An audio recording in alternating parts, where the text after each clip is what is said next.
समी जौहरी, जिन्होंने तय किया सड़क से महल तक का सफ़र। जानिए उनके सक्सेस सीक्रेट्स। ये हमारे मम्मी का सपना था। आज भले ही समी छत्तीसगढ़ बिरगांव के तेजी से उभरते हुए उद्यमियों में से एक हों, लेकिन वह हमेशा से पैसे वाले नहीं थे। वह बहुत ही गरीब परिवार से ताल्लुक़ रखते थे। दुनिया में ऐसे बहुत कम लोग हैं जो जीवन में आए जटिल तूफानों से पार पाने में कामयाब होते हैं। आज एक ऐसी ही अमेजिंग पर्सनालिटी की कहानी हम आपको बताने जा रहे हैं, जिसने भूख से लड़ते हुए सड़क से महल तक का सफ़र तय किया।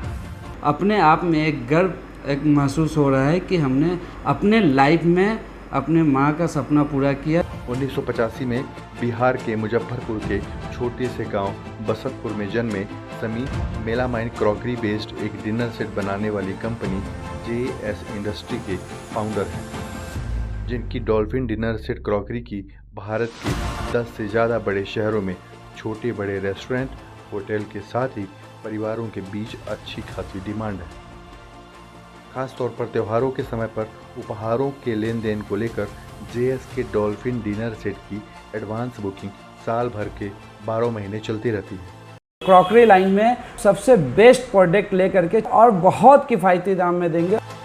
आज भले ही समी छत्तीसगढ़ के रायपुर बिरगांव के तेजी के साथ उभरते हुए युवा उद्यमियों में से एक हों, लेकिन समी ने अपने बचपन में ऐसे समय को पार किया है जहां उनके परिवार को पेट भर 2 जून की रोटी भी नहीं मिल पाती थी। मम्मी और हम लोग थे, 2 बहन थी, तो ऐसा झोपड़ी में भी ऐसा झोपड़ी था कि जब भी मौसम ख़राब होता था ना, तो हम लोग ना ऊपर वाले को याद करते रहते थे कि मेरा घर बच जाए, क्योंकि इतना कमज़ोर हुआ करता था। ऐसी सिचुएशन से निकलकर तेज रफ्तार से चल रही दुनिया में कठिन कॉम्पिटिशन से लड़ते हुए खुद के लिए जगह बनाना हर किसी के बस की बात नहीं होती। जहां से निकलकर समी आज सितारे की तरह चमक रहे हैं। समी बहुत ही गरीब परिवार से ताल्लुक़ रखते थे। उनके पिता बंगाल में टीन के पीपे बनाने वाली एक कंपनी में मामूली कारीगर की नौकरी किया करते थे। पारिवारिक परिस्थितियों की वजह से समी को अपनी पढ़ाई बचपन में ही छोड़नी पड़ी थी, क्योंकि गरीबी से जूझ रहे समी के परिवार के पास 2 जून की रोटी खाने के लिए भी व्यवस्था नहीं होती थी। समी की माता बच्चों का पेट पालने के लिए दूसरों के घरों में झाड़ू पोछा और बर्तन धोने का काम किया करती थी। क्योंकि मम्मी और पापा इतने गरीब थे कि वो सही से झोपड़ी जो टूट जाती थी, हवा आता था तो वो टूट जाता था, तो वो 2-4 महीना लग जाते थे उसको रिपेयर कराने में, जबकि उसका कोई कीमत नहीं रहता था। कई घरों में काम करने के बावजूद झुग्गी झोपड़ी में रहने वाला समी का परिवार 2 जून का खाना पेट भर नहीं खा पाता था। कई बार रात को भूखे पेट ही दोनों बहनों के साथ समी और खुद उनकी मम्मी को भी सोना पड़ता था। उस दौरान हालात ऐसे थे कि खुद का पक्का घर नहीं होने के कारण समी और उनका परिवार झोपड़ी में ही किसी तरह गुजर बसर कर रहे थे। उस दौरान गरीबों के लिए मिलने वाले इंदिरा आवास के लिए समी की अम्मी ने सरकारी दफ्तरों और नेताओं के सालों तक चक्कर लगाए, लेकिन समी के परिवार को इंदिरा आवास का फ़ायदा नहीं मिल पाया। जिन गरीबों के लिए सरकारी योजना के तहत आवंटित होने वाला आवास सबको मिल रहा था, उसमें से एक कमरे का आवास समी के परिवार को नहीं मिल पाया। सरकार से कोई मदद नहीं मिलने पर बचपन से ही खुददार समी ने खुद पैसे जुटाने की ठान ली और इसीलिए 12 वर्ष की उम्र में घर छोड़ दिया और कलकत्ता चल दिए। गांव में इंदिरा आवास मिलता था, तो उस समय में 20,000 या 25,000 रुपया मिलता था, जिससे कुछ लोग एक रूम वगैरह बना लेते थे, इतना मिलता था। तो उसके लिए मम्मी वहाँ हमारे यहाँ मुखिया होता है, मतलब ग्राम पंचायत का जो होता है वो मुखिया होता है, तो मुखिया जी के यहाँ कम से कम नहीं भी तो 200 बार 3 किलोमीटर पैदल आना जाना, हमेशा 200 बार किए अपनी लाइफ में कि एक इंदिरा आवास अगर मिल जाता तो मेरा भी एक छोटा सा मकान हो जाता ईंटे का, कि हवा जब मौसम ख़राब होता तो हमको डर नहीं लगता।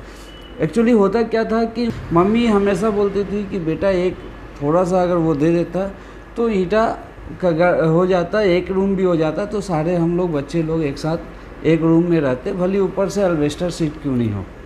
मगर हमसे अच्छे लोगों को वो इंदिरा आवास मिल गया और हमारी नसीब बोले या जो बोले, हमको वो नहीं मिला, क्योंकि मम्मी कम से कम 200 बार चक्कर लगाए होंगे वो जनप्रतिनिधियों का, मगर उनको नहीं मिला। लास्ट में मम्मी भी सब्र करके रह गए। उसके बाद भी एक टिपकल भी गांव में गरीबों को वितरण किया जाता था। तो हम लोगों के पास तो पैसा भी नहीं था, कुआं की पानी हम लोग पीते थे। और उसके बाद आजू बाजू में एक आध दो लोगों के पास कल था, तो टिपकल थे, तो वहाँ से हम लोग जाते थे लेने के लिए। तो भाई सुनने को मिलता था, या नहाने जाते थे तो सुना देते थे, 1 दिन नहीं 2 दिन नहीं सुना देते थे। अब सुना भी देते थे तो मजबूरी थी हमारी कि हम जाए तो जाए कहाँ, तो मजबूरी सुन के और कुछ भी सुन के हम लोग लाते थे वहाँ से पानी। तो टिपकल भी वहाँ पे ना ग्राम पंचायत की तरफ से गरीबों के लिए आता था।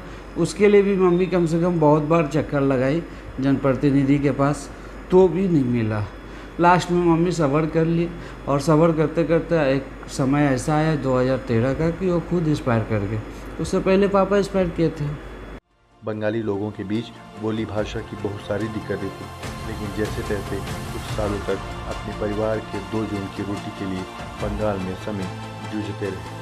लेकिन किसी तरह कुछ साल तक कलकत्ता में बिताने के बाद 15 वर्ष पहले समी छत्तीसगढ़ की तरफ चली गई। 2008 का वर्ष, ठंड जा रही, गर्मी आने को थी, सुबह का समय था जब 19 वर्ष का एक लड़का पहली बार बिहार से चलकर कलकत्ता होते हुए अपने घर से इतना दूर काम की तलाश में रायपुर पहुंचा।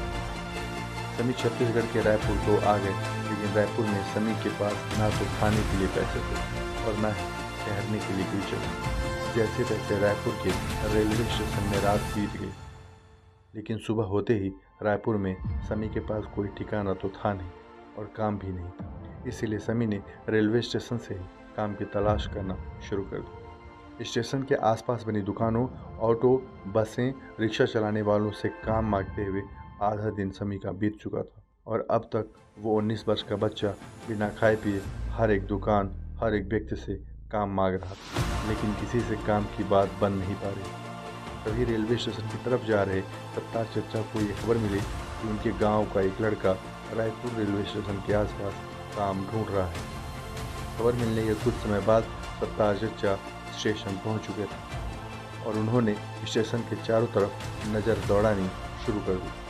काफ़ी देर तक स्टेशन का चक्कर काटने के बाद स्टेशन के बाहर सड़क के किनारे दुकान पर समोसा खाने के लिए सत्तार चचा पहुंचे। समोसा लिया और दुकान के ही एक युवक से पूछने लगे कि 18-19 साल का कोई लड़का काम मांगने आया था क्या। तभी दुकान वाले ने कहा कि उसके यहाँ तो हर घंटे कोई न कोई काम मांगने आता ही रहता है।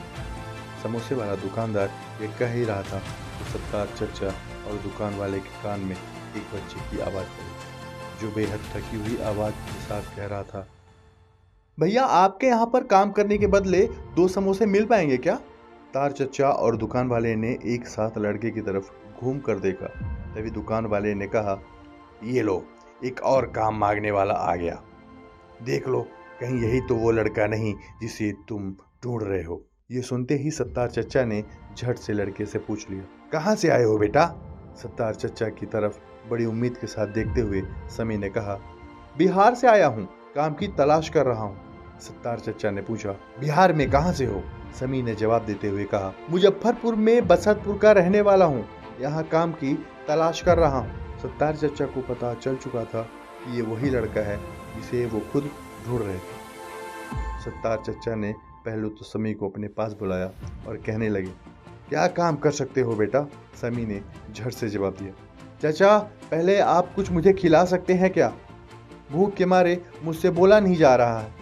मासूम से दिख रहे समी के मुंह से सुनते ही सत्तार चचा ने दुकान वाले से कहा, भैया ये लड़का जो भी खाना चाहता है इसे खिला दो। इतना सुनते ही समी ने झट से 2 समोसे मांग लिए। समोसा हाथ में मिलते ही समी इस तरह से खाने लगे मानो जैसे हाथों से कुछ भी नहीं खाया। समी को ऐसे समोसा खाते देखकर सत्तार चचा ने दुकान वाले को 2 और समोसा मटर बनाने को कह दिया और समी के समोसा खत्म होते ही एक और मटर समोसे की प्लेट समी को देते हुए पूछ लिया, मेरे साथ काम करोगे। समोसे की एक बाइट मुंह में डालते हुए समी ने झट से पूछ लिया, क्या काम करना होगा और कितने पैसे मिल पाएंगे।